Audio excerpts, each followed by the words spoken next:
Hola chicos, bueno, les doy la bienvenida a la última teoría de la clase de la unidad de límite funcional. Vamos a tocar una de las aplicaciones de las funciones continuas, que bueno, indirectamente eso tiene que ver con límites, y es el teorema de Bolzano.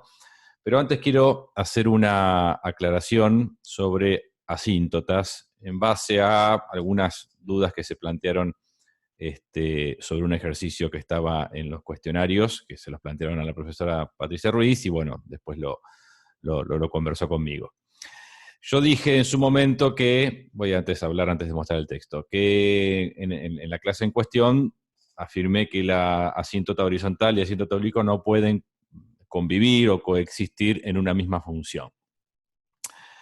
Eso no es técnicamente correcto porque lo circunscribí, digamos, al tipo de funciones con los cuales trabajamos nosotros en las guías, que son funciones racionales. En una función racional eso es cierto, pero en una función que no es racional puede presentarse una asíntota horizontal y también una asíntota oblicua, aunque no del mismo lado. O sea, en una intención mía de querer facilitar el tema, quizás no quedó correctamente expresada la propiedad y entonces después hubo contraste con un ejercicio que tenían para resolver. Así que vamos a hacer una aclaración sobre ese tema. La no coexistencia de asíntota horizontal y asíntota oblicua se da del mismo lado. Es decir, hacia el más infinito, hacia la derecha, no puede haber una asíntota horizontal y al mismo tiempo una oblicua, eso nunca en ningún tipo de función, pero sí puede haber, por ejemplo, una asíntota horizontal hacia la derecha, hacia el más infinito, y una asíntota oblicua hacia la izquierda, hacia el menos infinito, o al revés. O sea, del mismo lado no puede haber dos asíntotas de este tipo simultáneas, ¿sí? Pero pueden distribuirse una hacia la derecha y una hacia la izquierda, o podría haber dos asíntotas oblicuas distintas, una derecha y otra izquierda, o dos asíntotas horizontales distintas, ¿sí? La regla general dice eso. En una función racional, cociente de polinomios, ahí sí que no puede haber asíntota horizontal y asíntota oblicua al mismo tiempo, ni siquiera una de cada lado, ¿sí? Porque las funciones racionales tienen siempre el mismo comportamiento cuando x tiende hacia el más o hacia el menos infinito. Entonces, en ese contexto, no puede haber una asíntota de un tipo hacia el más infinito y una asíntota distinta hacia el menos infinito. Bueno, como en la guía de trabajos prácticos solo aparecen funciones racionales en un abuso de lenguaje, un abuso de lenguaje es en matemática cuando algo se dice de manera no totalmente correcta, pero con fines didácticos, extendí eso como una regla general. Bien, entonces la regla general, digamos, es el primer punto y el segundo punto es la excepción para funciones racionales. Bueno, hecha la aclaración, continuamos. Continuidad en intervalos. Hasta ahora definimos el concepto de continuidad de una función en un punto a través de las tres condiciones que tienen que darse para que una función sea continua en un punto. Vamos ahora a extender esa definición a intervalos abiertos o cerrados. Vamos a decir, por un lado, cómo debe ser una función continua en un intervalo abierto. Abierto es con paréntesis cuando los extremos no están incluidos, ¿sí? Diremos que una función f de x es continua en un intervalo abierto AB si se cumple que f de x es continua en todos los x0 que pertenecen al intervalo, AB. Algo bastante intuitivo, ¿sí? Si un intervalo es un conjunto de infinitos puntos, para que la función sea continua en el intervalo abierto, tiene que ser continua en todos los puntos que conforman ese intervalo. La novedad quizás viene con la definición de continuidad en un intervalo cerrado. Vamos a decir que una función f de x es continua en un intervalo cerrado, por eso los corchetes, que va desde A hasta B, si se cumple que f de x es continua en el abierto AB, y además la función es continua por derecha en x igual a. Eso significa que el límite cuando x tiende a A por derecha de la función tiene que ser igual a la función en el punto. Se llama continuidad por derecha esto porque solamente consideramos este límite lateral, sencillamente porque a la izquierda de x igual a ya no salimos del intervalo, entonces no estaremos estudiando la continuidad en un lugar donde nos interese. Entonces limitamos la definición de continuidad tradicional a solamente uno de los laterales. En ese caso entonces decimos que la función es continua por derecha si ese límite coincide con la función en el punto. Y f de x es también continua por izquierda en x igual b, es decir, en el extremo derecho del intervalo, en el extremo mayor del intervalo, tiene que cumplirse que el límite cuando x tiende a ese valor por izquierda sea igual a la función en ese valor de x. ¿Por qué restrinjo el límite o lo limito al lateral por izquierda? El mismo motivo. Si pienso en acercarme por derecha a x igual b, estoy afuera del intervalo en el cual estoy estudiando la continuidad, entonces no me interesa si ese límite existe o no y qué pasa. Ahora con unos ejemplitos gráficos esto va a quedar más clarito. Bueno, ejemplo, ahí les presento una función que está claramente definida en el intervalo que va de 1 a 4, ¿sí? Visualmente vemos que no se presenta ningún tipo de interrupción en la gráfica, al menos en este sector que se ve del gráfico, y vemos que la función está definida en particular en 1, porque este punto es relleno, y está definida también en 4, porque este punto también es relleno, ¿sí?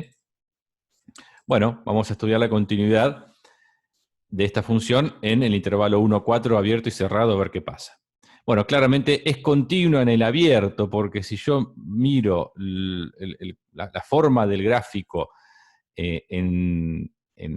eliminando, digamos, los extremos, no vemos ningún tipo de discontinuidad, ningún tipo de interrupción en esta traza. Y si yo me propongo pararme en cualquier puntito, absolutamente arbitrario, por ejemplo acá, y quiero pensar en el acercamiento por izquierda o por derecha, en ambos casos el resultado es el mismo, que sería algo que andaría más o menos por acá, en términos de y coincide con el valor de la función en el punto, porque ahí hay un puntito que me conduce a ese valor de y. Es decir, en cualquier punto de este gráfico que yo me sitúe, la definición de continuidad en un punto se va a estar cumpliendo, y por eso puedo asegurar que la función es continua, por lo menos en el intervalo abierto. 1, 4. Ahora, vamos a ver qué pasa en los extremos. Es continua por derecha en x igual 1, lo digo a modo de afirmación. ¿Por qué? Porque si me ubico en x igual 1 y analizo el límite cuando x tiende a 1 por derecha, que sería solamente pensar en este movimiento, este límite claramente vale 1. Y la función en x igual 1, por este puntito, también vale 1. Entonces coinciden estas dos cosas, se cumple la definición de continuidad por derecha en x igual 1. Y también es continua por izquierda en x igual 4 por el mismo motivo. Si yo me paro en x igual 4 y analizo el límite cuando x tiende a 4 por izquierda, voy a estar pensando en este movimiento, donde vemos que en términos de y me estoy acercando a un valor que es 2, que coincide con el valor de la función en 4, porque ese puntito me está diciendo que la función en 4 vale 2. Entonces cumple la definición de continuidad por izquierda, en este caso, en x igual 4. Por lo tanto, podemos afirmar que esta función es continua en el intervalo cerrado 1, 4. ¿Sí? Bien. Ahora voy a hacer una pequeña modificación en el gráfico para que veamos cómo sería una función que es continua en el abierto, pero no en el cerrado. Bueno, muy sencillo, ahí la tenemos. Si analizamos en el abierto, no cambia nada, porque yo lo que moví es un extremo nomás, que no afecta al intervalo abierto. En el interior, los puntos que están entre 1 y 4, digamos, sin incluir los extremos, no los cambié para nada. Así que sigue siendo continuo en el abierto. Sigue siendo continua por derecha en x igual 1, por el mismo motivo, no hace falta que lo dibuje de vuelta. Si me acerco a x igual 1 por derecha, el límite y la función en 1 coinciden. Pero no es continua por izquierda en x igual 4, porque si yo pienso en el límite cuando x tiende a 4 por izquierda, que sería pensar en este movimiento, perdón por los dibujitos, donde vemos que me estoy acercando a un valor de y que es 2, no coincide con la función en x igual 4, que está dada por este punto y que me conduce a un valor de y que es 3.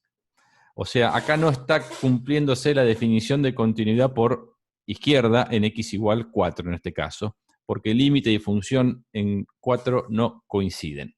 Uno me da 2 y el otro me da 3. Entonces, esta función, a pesar de que es continua en el abierto, no es continua en el cerrado 1, 4. Bien, que quede claro entonces el concepto de continuidad en intervalos cerrados, que es fácil de entender. Bien, esto es algo necesario para poder definir entonces esta última idea de la guía, que es el teorema de Bolzano. Es una de las aplicaciones de las funciones continuas, un teorema bastante importante y que tiene muchas aplicaciones posteriores. Y que dice lo siguiente: sea f de x una función continua en el intervalo cerrado AB, y además el signo de f de A es distinto al signo de f de B. Entonces, el teorema asegura que existe un valor C perteneciente al abierto AB, para el cual f de C es igual a 0. Es decir, en otras palabras, la función tiene alguna raíz en el abierto que va desde A hasta B. Lo que dice el teorema es eso. Si lo tratamos de traducir, lo que nos está diciendo es que si una función es continua y pasa de tomar valores negativos a valores positivos, o de valores positivos a valores negativos, en términos de y, me estoy refiriendo, en algún momento tiene que valer 0. Yo no puedo pasar de los positivos a los negativos sin pasar por el 0. Esa es un poco la idea general. Si la función es continua, por supuesto, si no, puede ocurrir.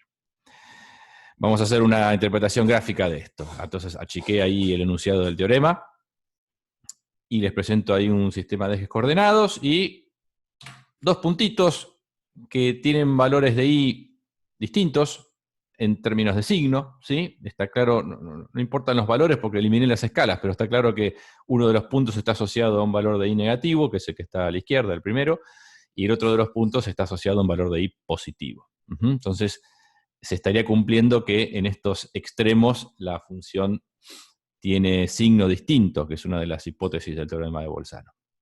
Y ahora voy a comunicar estos dos puntos con la traza de una función continua, por ejemplo, algo así. Entonces ahí tenemos una función que cumple con las hipótesis del teorema de Bolzano. Es continua en el cerrado. Bueno, no indiqué quién sería A y B, pero me estaría refiriendo a esto como valor de A. Y si bajamos desde acá, por acá estaría el B. Entonces esta función con esta traza es continua en el intervalo cerrado AB, y además la función en el extremo x igual a y en el extremo x igual b tiene valores con signo distinto, ¿sí? Lo que me garantiza el teorema es que existe algún valor C en el cual la función vale 0, y ese valor está bien a la vista, es ese punto.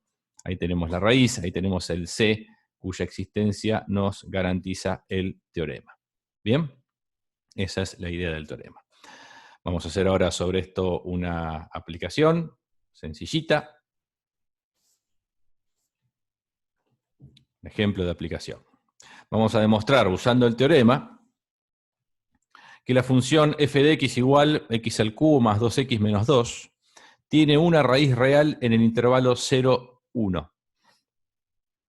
Si yo no tuviera una calculadora a mano y no conociera este teorema y quisiera ver si esta función tiene alguna raíz, bueno, no sería una tarea tan sencilla porque probablemente aplicando el teorema de Gauss no encuentre raíces racionales, y habría que ver entonces cómo haría yo para ver si esta función tiene alguna raíz. Puedo garantizar que la tiene porque es un polinomio de grado impar, pero bueno, supongamos que no quisiera usar esa propiedad. Voy a utilizar entonces el teorema para demostrar que tiene una raíz efectiva, y no en cualquier lugar, sino entre 0 y 1, en el intervalo que va de 0 a 1. Entonces vamos a ver si la función es continua en el encerrado que va de 0 a 1. Bueno, sí, por ser polinómica, es una función continua en todo su dominio, es una de las propiedades enunciadas en la clase anterior, con lo cual si es continua en todos los reales, va a ser continua en cualquier intervalo abierto o cerrado. La función en 0, en el extremo izquierdo del intervalo, vale -2, es cuestión de reemplazar. Y la función en 1, que es el extremo derecho del intervalo, vale 1. Así que se está cumpliendo la otra hipótesis, que la función tiene signo distinto en los extremos del intervalo. El -2 y el 1 tienen signo distinto. Y ya está, si se cumplen las hipótesis, se tiene que cumplir la tesis. Así que luego, por el teorema de Bolzano, va a existir algún valor de C perteneciente al intervalo abierto 0, 1, para el cual la función vale 0. Es decir, f de x tiene una raíz seguro entre 0 y 1. El teorema me garantiza que existe un valor de C, pero no me dice cuál es. Yo no puedo decir cuál es la raíz, no tengo idea cuál es, pero puedo asegurar que existe una raíz para esta función polinómica entre 0 y 1. ¿Sí? Una raíz, por supuesto, real. Bueno, un ejemplito sencillito de aplicación, en la guía van a encontrar algunos. Con esto, o hasta aquí, mejor dicho, vamos a llegar con la guía de actividades prácticas. Les aviso en forma verbal, después calculo que Patricia también se los comunicará a través de los foros. Vamos a omitir por cuestiones de tiempo y para dar prioridad a contenidos que son más importantes que veremos más adelante. Un segundo teorema ligado a las funciones continuas, que es el teorema del valor medio, con lo cual nuestra guía estaría terminando en el ejercicio 32, ¿sí? El 34 y 35 no, perdón, no, el 35 sí lo pueden hacer. Entonces, pueden hacer de corrido hasta el 32 y el 35 que tiene que ver con asíntotas. Omitimos, digamos, ejercicio 34, que es sobre este teorema que no vamos a dar. Muy bien, chicos. Bueno, conmigo no me van a volver a escuchar hasta el próximo práctico, así que nos veremos pronto. Saludos.